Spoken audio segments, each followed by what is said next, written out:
नमस्कार बच्चों, आप लोगों का स्वागत है।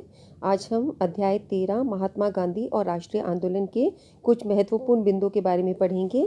आपके सामने जो स्क्रीन पर मैंने शीट लगा रखी है ये आपकी सपोर्ट मटेरियल है और हम टू द पॉइंट ही चीज़ों को पढ़ेंगे। बहुत एक्सप्लेनेशन में हमें नहीं काम करना।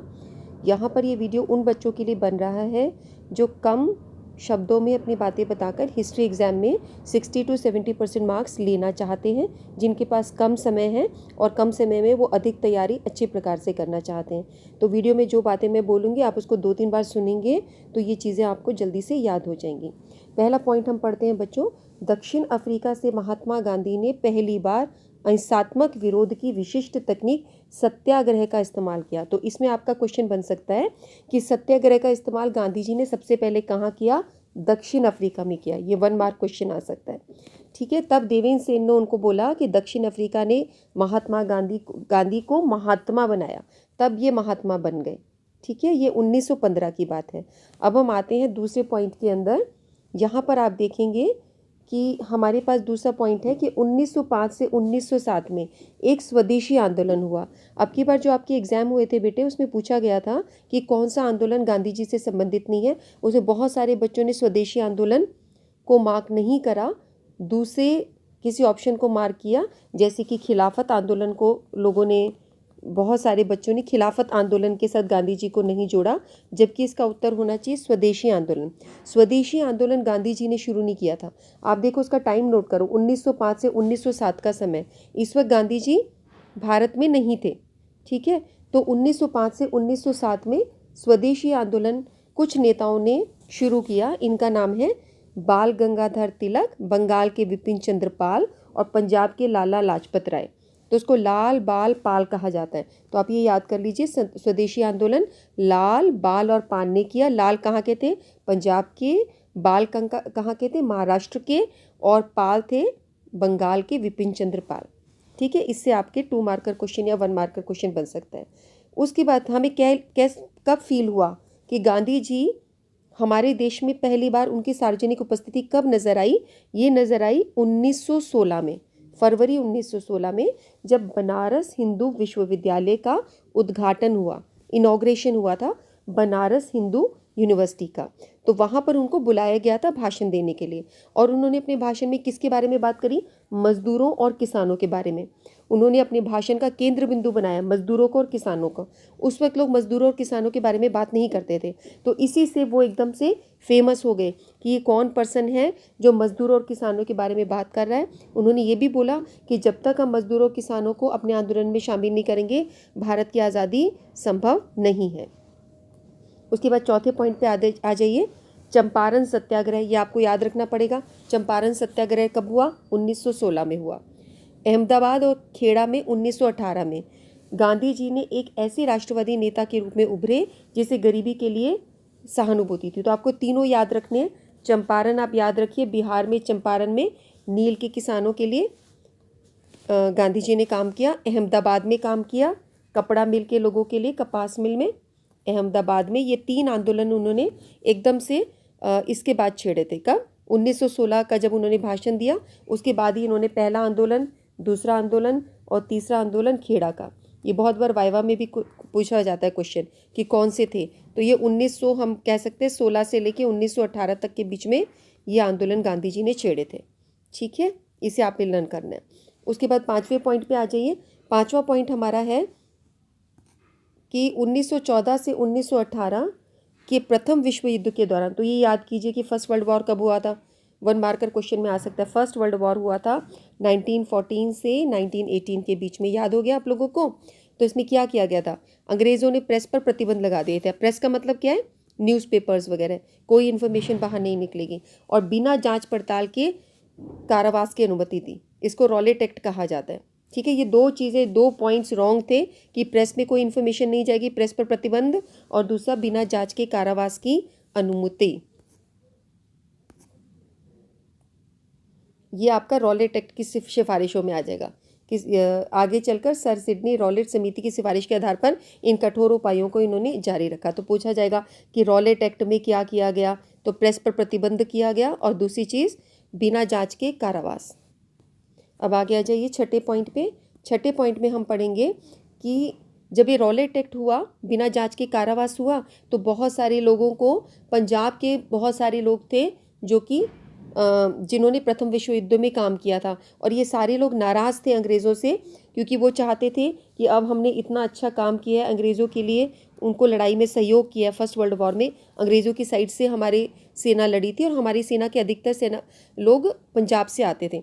तो पंजाब के लोगों को बहुत बुरा लगा और रॉलेट एक्ट और लगा दिया गया कि बिना जांच के आपको कारावास हो जाएगा। तो वहाँ पर ये जलियांवाला बाग में एक सभा कर रहे थे, जिसमें जनरल डायर ने गोलियां दागी और जलियांवाला बाग हत्याकांड हुआ। तो ये तारीख आपको याद रखनी पड़ेगी, 13 अप्रैल 1919 में जलियांवाला बाग हत्याकांड हुआ था। और किसने कराया था? जनरल डायर ने। उसने गोली चलाने के आदेश दिए थे। ठीक है, अब 7वें पॉइंट पे आ जाइए। रॉलेट एक्ट की रॉलेट सत्याग्रह की सफलता। जलियांवाला बाग में फिर घटना हुई है, जो जनरल डायर ने गोलियां चलाई थी, अंग्रेज़ों की वादा खिलाफी, ये सारी चीज़ें देखकर गांधी जी ने असहयोग आंदोलन शुरू किया। इन सब पूछेंगे, असहयोग आंदोलन गांधी जी ने क्यों शुरू किया, क्या रीजंस थे? नंबर 1, रॉलेट सत्याग्रह की सफलता। दूसरा, जलियांवाला बाग की घटना। और तीसरा, अंग्रेज़ों की वादा खिलाफी। कौन सी वादा खिलाफी थी? कि प्रथम वर्ल्ड वॉर के बाद वो उनको हमें स्वाधीनता देनी चाहिए थी, हमारे को कुछ अधिकार देने चाहिए थे, वो सब उन्होंने कुछ भी नहीं किया। इससे गांधी जी ने असहयोग आंदोलन शुरू किया। और ये कब शुरू किया? 1920 में। ठीक है, जब इन्होंने ये शुरू किया तो उसी वक्त इन्होंने खिलाफत आंदोलन को भी समर्थन दिया। तो आप ये नोट करोगे कि गांधी जी ने खिलाफत आंदोलन को समर्थन दिया था, और क्यों दिया था, आगे प्रश्न आएगा किस लिए दिया था। इसको इन्होंने साथ में मिला दिया असहयोग आंदोलन की। किस लिए? ताकि हिंदू मुस्लिम एकता पर बल दिया जा सके, क्योंकि खिलाफत आंदोलन जो था वो खलीफा की पुनर्स्थापना के लिए किया गया था। अब हम 8वें पॉइंट पे आते हैं। 8वां पॉइंट है हमारा, असहयोग आंदोलन में क्या क्या हुआ। पूछेंगे असहयोग आंदोलन में एक तो ये हुआ कि क्यों शुरू किया गया था, 3 पॉइंट्स आपके पास है। उसके बाद लोगों ने किस प्रकार से इसमें हिस्सा लिया, तो आप बोलोगे छात्रों ने, शिक्षकों ने, वकीलों ने बढ़ चढ़कर हिस्सा लिया। इन्होंने अपनी सरकारी संस्थाओं का परित्याग कर दिया, यानी बच्चों ने स्कूल छोड़ दिए, शिक्षकों ने स्कूल कॉलेज जाना छोड़ दिया, वकीलों ने वकालत करनी छोड़ दी, मजदूरों द्वारा कारखानों में हड़ताल हो गई, वनवासियों द्वारा वन कानूनों का उल्लंघन करा गया। वन कानून जो उन्होंने लगा रखे थे, वनवासियों ने मना कर दिया कि हम इनका उल्लंघन करेंगे, इन कानूनों को नहीं मानेंगे। तो इस प्रकार असहयोग आंदोलन एक बड़ा आंदोलन हो गया। उसके बाद आपके पास 9वां पॉइंट है, फरवरी 1992 में, ये आपका 1922 रहेगा, 1992 गलत लिखा है। किसानों के एक समूह ने गोरखपुर के नज़दीक चोरा चोरी में एक पुलिस स्टेशन पर आक्रमण कर उसमें आग लगा दी।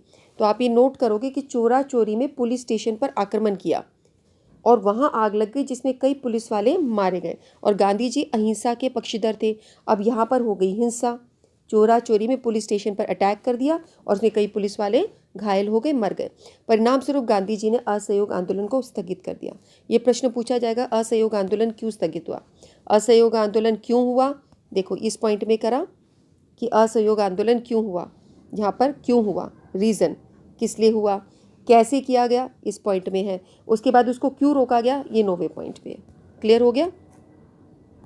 10वें पॉइंट पे आ जाइए। अब उसमें 1922 में गांधी जी एक जन नेता बन गए थे। अब इन्होंने अहमदाबाद में, चंपारण में, खेड़ा में आंदोलन किए। उसके बाद असहयोग आंदोलन उन्होंने छेड़ दिया। तो अब वो एक बड़े जन नेता बन गए थे अब तक 1922 आते आते। तो उन्होंने हमारे राष्ट्रवाद को एक नई दिशा दी। इसमें सब किसान, मजदूर, व्यापारी, मध्यम वर्ग, सब लोग आंदोलन में शामिल हो गए। तो आपका एक प्रश्न अब की बार एग्जाम में आया था कि गांधी जी एक जन आंदोलन के नेता कैसे बन गए, व्यापक क्यों हुआ उनका आंदोलन। उनका आंदोलन इसलिए व्यापक हुआ कि उसमें सब लोग शामिल थे, किसान, मजदूर, व्यापारी। आप बता सकते हो किसान क्यों शामिल थे? क्योंकि उन्होंने चंपारण में किसानों को मदद करी। फिर मजदूर कैसे हुए? उन्होंने अहमदाबाद में कपड़ा मिल में मजदूरों की सहायता की। उनकी जो रहन सहन की जो कंडीशंस थी, व्यापारी वर्ग को, श्रमिक वर्ग को, उसको लेकर उन्होंने वहाँ पे आंदोलन छेड़े। व्यापारी, मध्यम वर्ग, इन सब को उन्होंने देखा। अब आप देख सकते हो खेड़ा में भी उन्होंने क्या किया, लगान माफ़ी कराई। तो ये सब चीज़ों से ये सब वर्ग जिस चीज़ के लिए वो आंदोलन छेड़ते थे वो उसमें शामिल हो गए और उसमें उन्होंने अपनी पहचान बना ली थी। उनकी जो कार्यशैली थी, मतलब जिस तरह से वो काम करते थे, उनका पहनावा, बहुत साधारण कपड़े पहनते थे। आप उनकी ड्रेसिंग के बारे में लिख सकते हैं। उनकी संगठन क्षमता ने उनको आम भारतीय का शुभचिंतक बना गया। लोग उनसे फटाफट कनेक्ट करते थे, लोगों को समझ आता था उनके बोलने का तरीका, चलना, पहनना, ओढ़ना, साधारण भारतीय की तरह वो नज़र आते थे और सब लोग समझते थे कि वो उनके दुखों को हर लेंगे। उनके अंदर चमत्कारी शक्तियाँ वो मान के चलते थे। उसके बाद 11वें पॉइंट पे आ जाइए बच्चों। 11वें पॉइंट में आप बात करेंगे 1928 में भारतीय उपनिवेश की स्थितियों की जांच पड़ताल के लिए साइमन कमीशन भारत आया। आपसे पूछा जाएगा साइमन कमीशन कब आया, तो आप बोलेंगे 1928 में आया। 1 मार्कर क्वेश्चन तैयार हो गया। दूसरा पूछा जाएगा क्यों आया, भारतीय उपनिवेश की स्थितियों की जांच पड़ताल के लिए। भारत जो है उस पर अंग्रेज रूल कर रहे थे, तो भारत क्या कहलाया, उपनिवेश। अंग्रेज़ों के लिए, यूरोपीय शक्ति के लिए ब्रिटिश हम पर रूल कर रहे थे, तो उनके लिए भारत एक उपनिवेश है। वहाँ पे उसकी स्थितियाँ कैसे चल रही है उसकी जांच पड़ताल के लिए उन्होंने साइमन कमीशन को लेकर आए थे। क्योंकि इसके सारे सदस्य अंग्रेज थे, इसलिए भारतीयों ने इसका बहिष्कार किया। आपसे ये भी पूछा जाएगा कब आया, 1928 में आया। किस लिए आया, जांच पड़ताल के लिए आया, उपनिवेश की स्थितियों के लिए। इसका बहिष्कार क्यों किया, क्योंकि इसमें सभी सदस्य अंग्रेज थे, कोई भी भारतीय नहीं था, इसलिए हमने इसका बहिष्कार किया, यानी इसका विरोध किया। बहिष्कार का मतलब हुआ इसका विरोध किया। 12वें पॉइंट पे आ जाइए। दिसंबर 1929 में कांग्रेस के लाहौर अधिवेशन में पूर्ण स्वराज का प्रस्ताव पारित किया गया। ये इंपॉर्टेंट है, पूर्ण स्वराज का प्रस्ताव कब पारित किया, दिसंबर 1929 में। और उसके बाद गांधी जी ने 12 मार्च 1930 को साबरमती से दांडी मार्च प्रारंभ किया। ये पूछा जाता है कि दांडी मार्च कहाँ से किया, साबरमती से किया। और 6 अप्रैल 1930 को नमक बनाकर दांडी यात्रा को समाप्त किया। तो दांडी यात्रा जो थी मार्च से शुरू होकर अप्रैल तक चली और उन्होंने नमक बनाया। नमक यात्रा भी इसको कहा जाता है, इसका नाम नमक यात्रा भी है, दांडी यात्रा भी है, और साबरमती से गांधी जी ने शुरू की थी। अब उससे पूछा जाएगा, आपका ये प्रश्न भी कई बार आ जाता है कि नमक यात्रा क्यों इंपॉर्टेंट थी, नमक यात्रा दांडी यात्रा क्यों इंपॉर्टेंट थी। इसके 3 कारण हैं, 3 कारणों की वजह से इंपॉर्टेंट थी। नंबर 1, इस आंदोलन के चलते गांधी जी दुनिया की नज़र में आ गए। लोगों को पता चला कि ये भी कोई नेता है, क्योंकि अमेरिकी अखबारों में और यूरोप के न्यूज़पेपर्स में ये बहुत अच्छे से प्रेस में आई थी इन्फॉर्मेशन, तो लोगों ने पढ़ा तो पूरी दुनिया इनको जान गई। दूसरा था, ये पहला राष्ट्रवादी गतिविधि थी जिसमें औरतों ने बढ़ चढ़कर हिस्सा लिया था। इससे पहले औरतें किसी आंदोलन में इतना अधिक नहीं थी जितना उन्होंने दांडी यात्रा में बढ़ चढ़कर हिस्सा लिया, तो औरतों की, महिलाओं की भागीदारी हुई। तीसरा पॉइंट आपका आएगा, अंग्रेज़ों को एहसास हुआ कि अब उनका राज बहुत दिन तक नहीं चल पड़ेगा। 1930 में उनको फील हुआ था कि अब हमको ये भारत छोड़ के जाना पड़ेगा, क्योंकि लगभग सब वर्ग इसमें शामिल हो चुके। तो ये 3 कारण आपको पता होने चाहिए कि नमक यात्रा के 3 कारण क्या थे। बहुत आसान है, 2-3 बार वीडियो सुनोगे बच्चों तो सुनते सुनते ही याद हो जाएगा।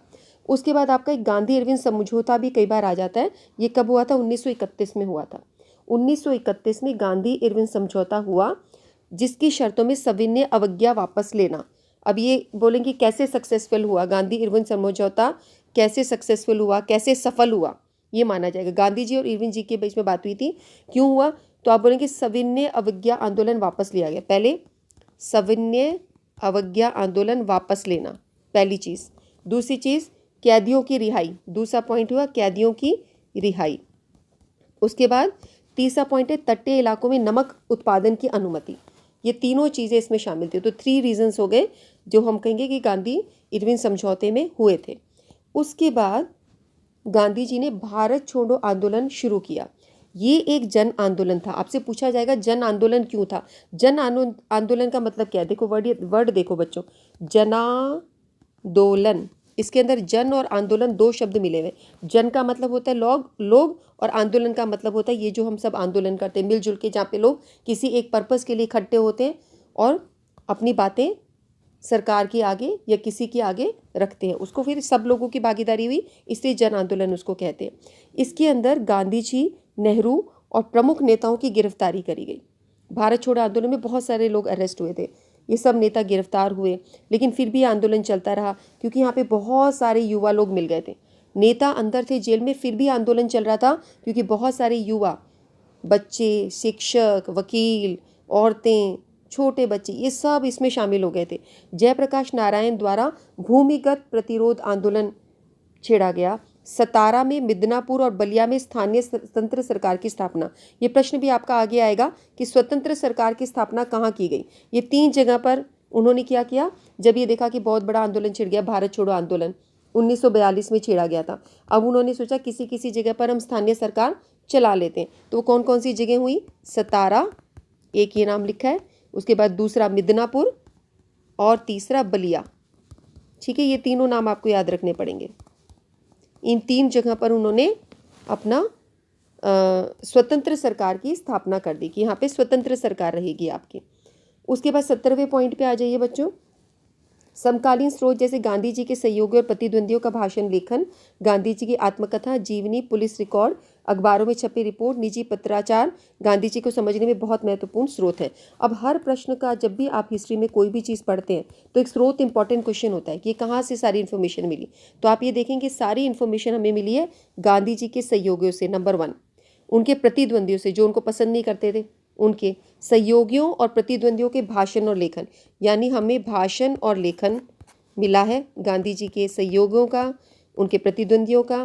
फिर इनकी आत्मकथा है गांधी जी की, जिससे हमें गांधी जी के विषय में जानने को मिलता है। उनकी जीवनी लिखी गई है, उससे हमें पता चलता है।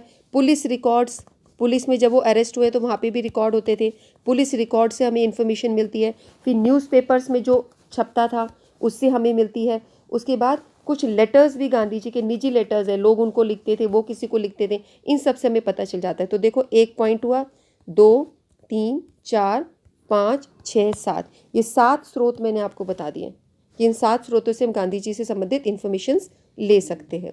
अब हम आगे चलते 2 अंकों के प्रश्न यहाँ पर लेंगे।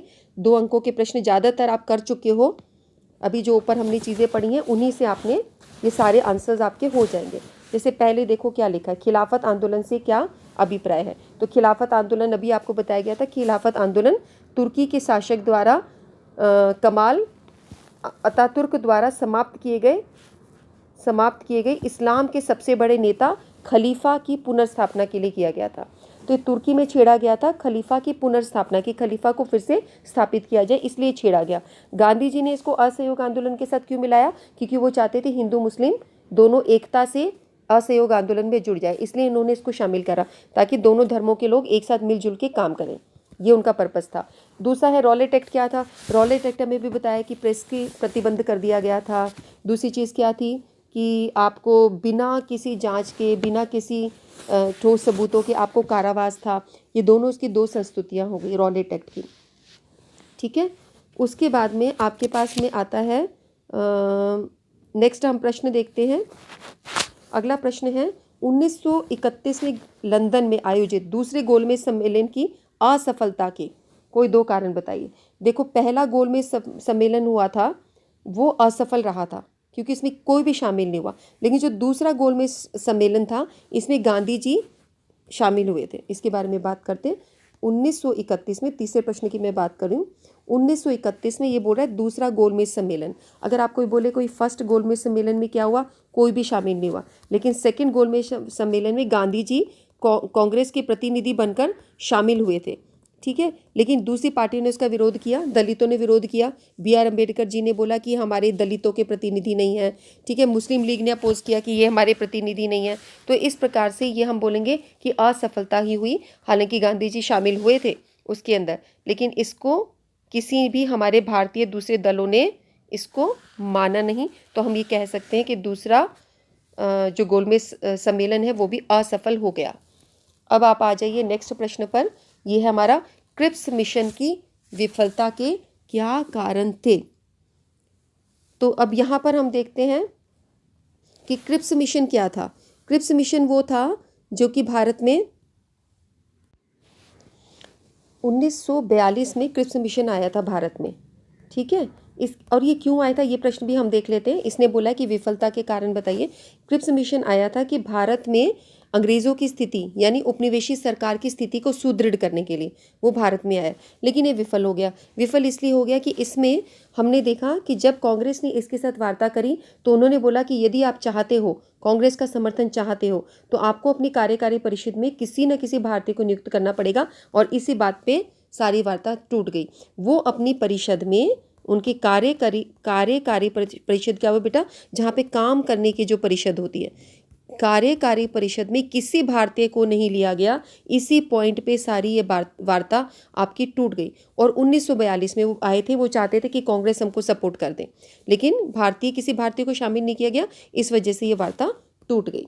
उसके बाद अगला प्रश्न है 5वां, ये भी आपने इंपॉर्टेंट पॉइंट्स में अभी किया था कि लाल, बाल और पाल ने भारतीय स्वतंत्रता संघर्ष को किस प्रकार अखिल भारतीय स्वरूप दिया। तो लाल, बाल और पाल इन्होंने स्वदेशी आंदोलन छेड़ा था, इनके विषय में आप उनको बता सकते हैं। तो इससे पूरे सब लोगों को स्वदेशी अपने देश के साथ उन्होंने जोड़ दिया। और महात्मा गांधी जब तक भारत आए थे, इन नेताओं ने महात्मा गांधी के लिए वो सारी स्थितियाँ तैयार कर दी थी।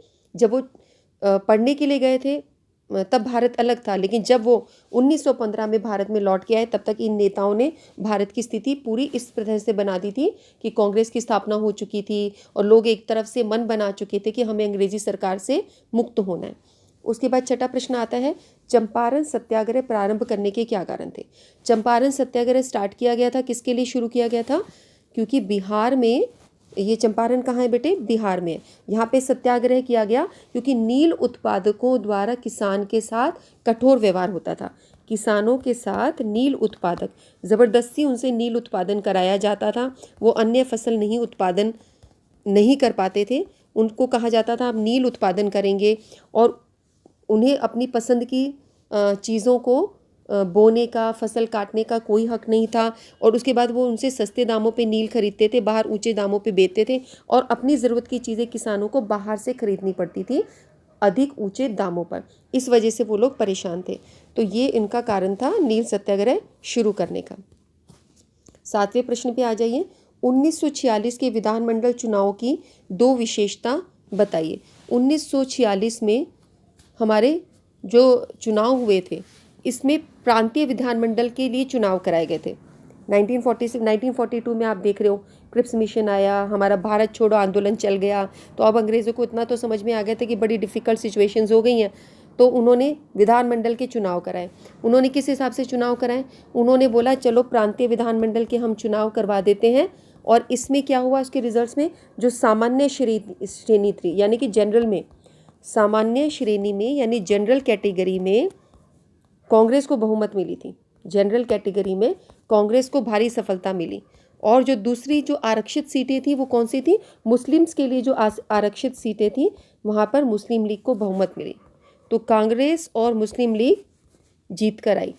ठीक है, तो बहुत अधिक बहुमत से कांग्रेस को किया गया जनरल कैटेगरी से, और मुस्लिम इलाकों से सब मुस्लिम लीग की पार्टी जीत गई। ये विशेषता थी इसकी।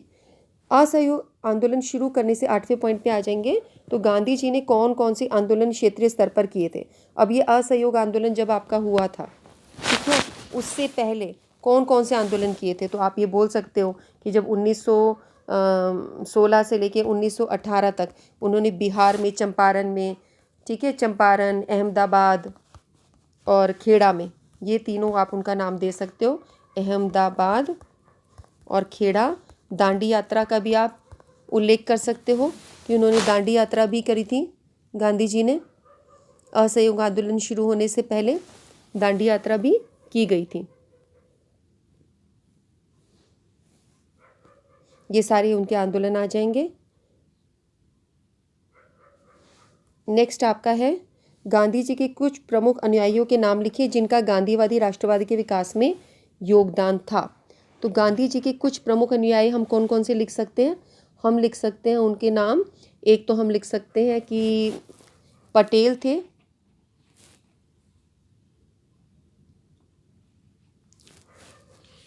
गोविंद वल्लभ पटेल, वल्लभ भाई पटेल,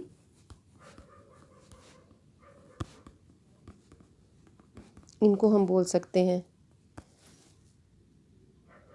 अनुयायी के नाम, जो गांधीवादी राष्ट्रवाद के विकास में योगदान देते थे। और दूसरा एक महादेव देसाई का भी नाम दिया जा सकता है, ये उनके अनुयायी थे, महादेव देसाई। कई सारे नेता हैं, ये दो नाम आप खासकर लिख सकते हैं, वल्लभ भाई पटेल और महादेव देसाई, जिन्होंने गांधीवादी राष्ट्रवाद के विकास में योगदान दिया। ठीक है, अब आपका प्रश्न आता है कि साइमन कमीशन भारत कब आया? तो इसके बारे में अभी हमने पढ़ा था इंपॉर्टेंट पॉइंट्स में कि 1928 में साइमन कमीशन भारत आया। ठीक है, और इसका विरोध क्यों किया गया? क्योंकि ये इसलिए विरोध किया गया कि इसमें एक भी भारतीय नहीं था, सारे श्वेत लोग थे। और ये क्यों आया था भारत में? ये भारत में उपनिवेश स्थितियों की जांच के लिए आया था। उपनिवेश स्थितियों की जांच के लिए आया था, स्थिति की जांच के लिए आया था। ठीक है, इसके सारे सदस्य श्वेत थे, गोरे थे, इसलिए इसका विरोध किया गया। इस वजह से पूछा जाएगा क्यों विरोध किया, क्योंकि सारे सदस्य गोरे लोग थे। अच्छा, अब एक ये प्रश्न आता है कि भारतीय राष्ट्रीय कांग्रेस ने प्रथम स्वतंत्रता दिवस कब और कहाँ मनाया। तो बच्चों आप इसमें देखेंगे कि ये हमने अभी इंपॉर्टेंट पॉइंट्स में भी करा था कि 1929 के कांग्रेस के लाहौर अधिवेशन में पूर्ण स्वराज्य की मांग की गई थी।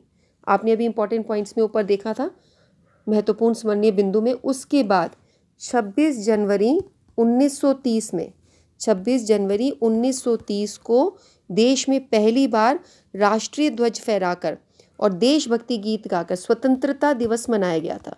तो हम लोग आजकल तो इसको गणतंत्र दिवस के तौर पे मनाते हैं। हमारा 15 अगस्त को स्वतंत्रता दिवस होता है, 15 अगस्त को, है ना। लेकिन इससे पहले 26 जनवरी 1930 को हमारा स्वतंत्रता दिवस मनाया जाता था। लगभग 18 साल तक हमने 26 जनवरी 1930 को स्वतंत्रता दिवस मनाया। तो उसका आंसर आएगा 26 जनवरी 1930। और इसीलिए हमने इस दिन संविधान भी लागू किया। आपका संविधान निर्माण का जो प्रश्न है ना कि संविधान निर्माण के लिए 26 जनवरी का दिन यही क्यों चुना गया। 1950 में हमने किया है संविधान निर्माण, इसलिए किया गया क्योंकि ये दिन इम्पॉर्टेंट है। हम लगभग 18 साल तक इस दिन को स्वतंत्रता दिवस के रूप में मनाते आए हैं। अच्छा, अब ये प्रश्न आता है कि भारत जब स्वतंत्र हुआ उस समय ब्रिटेन में कौन सी पार्टी की सरकार थी। भारत जब स्वतंत्र हुआ उस समय ब्रिटेन में लेबर पार्टी की सरकार थी, लेबर पार्टी, और ये लिबरल पार्टी थी। लेबर पार्टी के लोग मानवतावादी थे, उन सब ने इस चीज़ पे मन बना लिया था कि भारत को हमें आज़ाद करना होगा। पार्टी बदल गई थी, वहाँ पे सत्ता बदल गई थी। तो कौन सी पार्टी थी? Labour party. प्रत्यक्ष कार्यवाही दिवस का आह्वान किसने किया? प्रत्यक्ष कार्यवाही दिवस का आह्वान मोहम्मद अली जिन्ना ने किया। मोहम्मद अली जिन्ना ने किया। कब करा? उन्होंने करा अगस्त में 1946 में, 1946 के अगस्त के महीने में उन्होंने ये करा। ठीक है, इसका आह्वान क्यों किया? अब ये सोचने वाली बात है कि उन्होंने प्रत्यक्ष कार्यवाही का आह्वान क्यों किया। जब 1946 में कैबिनेट मिशन आया था, आप ये याद रखेंगे कि कैबिनेट मिशन आया था 1946 में। तो कैबिनेट मिशन आने के बाद में कैबिनेट मिशन ये चाह रहा था कि भारत में एक ऐसी व्यवस्था हो जाए, क्योंकि दो ही पार्टी होती थी, कांग्रेस एंड मुस्लिम लीग। तो एक ऐसी व्यवस्था हो जाए, संघीय व्यवस्था, जहाँ पर विभिन्न प्रांतों के लोग अपनी अपनी फ्रीडम से थोड़ा बहुत काम कर लें, मुस्लिम लीग के लोग। लेकिन इस चीज़ पे दो राष्ट्र के सिद्धांतों पर जवाहरलाल नेहरू जी तैयार नहीं हुए कि दो राष्ट्र बना देंगे। एक राष्ट्र को मुस्लिम लीग चला रहा है, एक को कांग्रेस लगा रहा है, अंदर ही अंदर स्वायत्ता दे देंगे। तो अभी आपने ये पढ़ा अभी तक कि सतारा में, बलिया में सीमित स्वायत्ता दी गई। ठीक है, तो इस चीज़ पर वो एग्री नहीं हुए और ये विफल हो गया, कैबिनेट मिशन विफल हो गया। तो विफल होने के बाद मोहम्मद अली जिन्ना ने पाकिस्तान की स्थापना के लिए लीग की मांग के समर्थन में प्रत्यक्ष कार्यवाही दिवस मनाया। यानी 1946 को मोहम्मद अली जिन्ना ने, किसने? मोहम्मद अली जिन्ना ने कब? 1946 अगस्त में। कहाँ उन्होंने मनाया? ये पाकिस्तान की मांग के लिए इन्होंने ये दिन मनाया। क्यों मनाया? एक आप इसके रीज़न में कैबिनेट मिशन का भी बता सकते हैं। वो चाहते थे पाकिस्तान की मांग ना हो, पाकिस्तान की मांग के समर्थन के लिए उन्होंने इसकी मांग रखी थी तब 1946 में। तो आप देख ही रहे हैं कि 1947 में हमारे देश का बंटवारा हो ही गया था। उसके बाद हम लोग करते हैं नेक्स्ट पे, कैबिनेट मिशन भारत कब आया? ये मैंने अभी आपको बता ही दिया कि कैबिनेट मिशन आया था 1946 में। ये क्यों असफल रहा? क्योंकि वो ये चाहते कि दो पार्टी थी यहाँ पे, कांग्रेस और मुस्लिम लीग। तो एक ऐसी संघीय व्यवस्था हो जाए। संघीय व्यवस्था क्या होती है? जहाँ पे एक संघ होता है। जैसे भारत में भी संघीय व्यवस्था है, केंद्र है, राज्य है। राज्य जो है वो केंद्र के प्रति उत्तरदायी होते हैं। तो इस प्रकार की संघीय व्यवस्था चाहते थे जिसमें भारत के भीतर के भागों में, भारत के अंदर जो भीतर विभिन्न प्रांत हैं, इन सबको एक सीमित स्वायत्ता, स्वायत्ता यानी सीमित फ्रीडम, स्वायत्ता, स्वायत्ता ता यानी लिमिटेड फ्रीडम दे दी जाए। तो ये दो राष्ट्र के सिद्धांत के लिए हम लोग तैयार नहीं हुए, तब ये प्रत्यक्ष कार्यवाही का दिवस उन्होंने मनाया था। ठीक है, तो इसके बाद अब हमारे पास 4 अंकों के प्रश्न आ जाते हैं बच्चों। उसके बाद हमारे 8 अंकों वाले प्रश्न हैं, इन पे हम अभी बात करेंगे। इस वीडियो को आप बेटे बार बार देखिए। 2 मार्कर क्वेश्चन और 1 मार्कर क्वेश्चन आप प्रिपेयर कर लेते हैं तो आपका काफ़ी कुछ इंपॉर्टेंट क्वेश्चंस इस पार्ट से आते हैं। उसके बाद नेक्स्ट वीडियो में आपके मैं 4 अंकों वाले प्रश्न लूँगी। तब तक आप इसकी तैयारी करें। फिर मिलेंगे। धन्यवाद।